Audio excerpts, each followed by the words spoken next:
حنظله صاحب وایي زه د حضرت ابوبکر صدیق صاحب سره ملاقات شوم بیا راته وویل کیف انت یا حنظله صدیق اکبر صاحب راته وویل ای حنظله صاحب څنګه یې دی وایي ما ورته وویل نافقه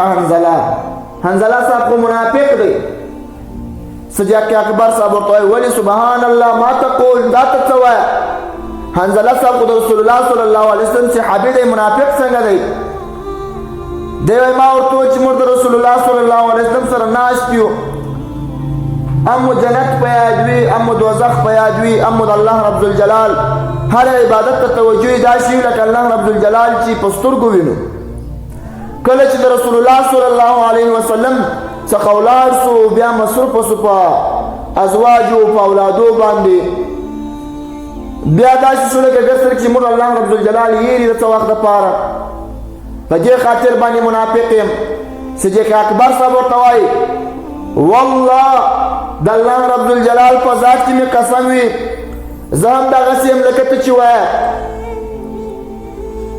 بیا ولاړه حنظله صاحب وایي زه صدیق اکبر صاحب لاړو رسول الله صلی الله علیه وسلم په رسول الله صلی الله علیه وسلم باندې چلته ورغلو داخل شو بس ما دا ورته وویل نافقه حنظله یا رسول الله حضرت حنظله صاحب منافق شوی دی د الله پیغمبر صلی الله علیه وسلم پیغمبر علیه السلام ورته وایي څه پېښه ده ولې منافق شوی دی وایي ما ورته وویل چې ستا سره وي جنت مو هم په یاد وي دوزخ مو هم په یاد وي او د الله رب الجلال هر عبادت داسې کوو لکه الله رب الجلال چې وینو کله چې ستا ته ولاړ شو بیا په اولادو په مشکلاتو اخته شو بیا مو هیر وي رسول الله صلی الله علیه وسلم ورته وایي والذي نفس بیده د هغه رب کائنات په ذات کې مې قسم وي چې زما نفس او روح د ده په ذات کې دی که تاسې همیشه پر دغه حال واوسېږئ که ته همیشه داسې حالت کې ګزاره وکړې چې همیشه دې دوامداره ذکر او فکر د الله رب الجلال سره برابر وي تاسې به د ملایکو سره په کوڅو کې روغبړونه وکړئ مصافحې به وکړئ او پای کې ورته یا حنظله ساعتن په ټول شوا روز کې چې یو ساعت د الله رب الجلال طرف ته وباسې دغه یو ساعت هم کفایت کوي که دوام و استمرار باندې وشي خو ملایکې به په کوڅو کې روغبړ در سره وکړي مسله پوه شواست نو د الله رسول صلی الله علیه وسلم ورته وایي چې د الله رب الجلال ملایک به ستاسې سره په کوڅو کې روغبړ وکړي د دې ځای څه علما لیکي لکه شیخ الاسلام حافظ جلال الدین سیوطي رحمه الله یوه رساله لیکلې ده هغه رساله پر دې لیکلې ده چې یو سړی چې د الله رب الجلال ذکر او اذکار کوي دا د الله رب الجلال په قدرت کې ده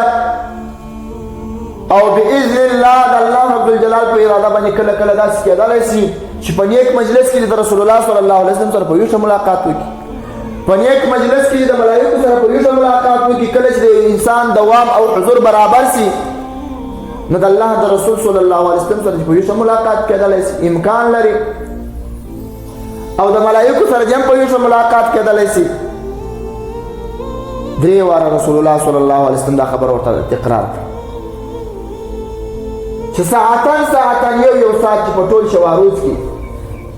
د الله رب الجلال طرف ته متوجه شي زه وایم د رسول الله صلی الله علیه وسلم امت یو په آخره زمانه کې پیدا شوي چې په ټوله هفته کې یو ساعت داسې د الله رب الجلال طرف ته دغسې په اخلاص متوجه شو لکه موږ چې الله رب الجلال وینو دغه یو ساعت په ټوله هفته کې هم کفایت کوي ځکه چې هر څومره ګناه یې درسره شوي په هغه ساعت کې خو الله رب الجلال ته د دې خو به قایل شي چې الله رب الجلال ګناهکار یم پر کومې ګناه باندې چې قایل شي الله رب الجلال ته توبه وکړل بس هغه الله رب الجلال قبلوي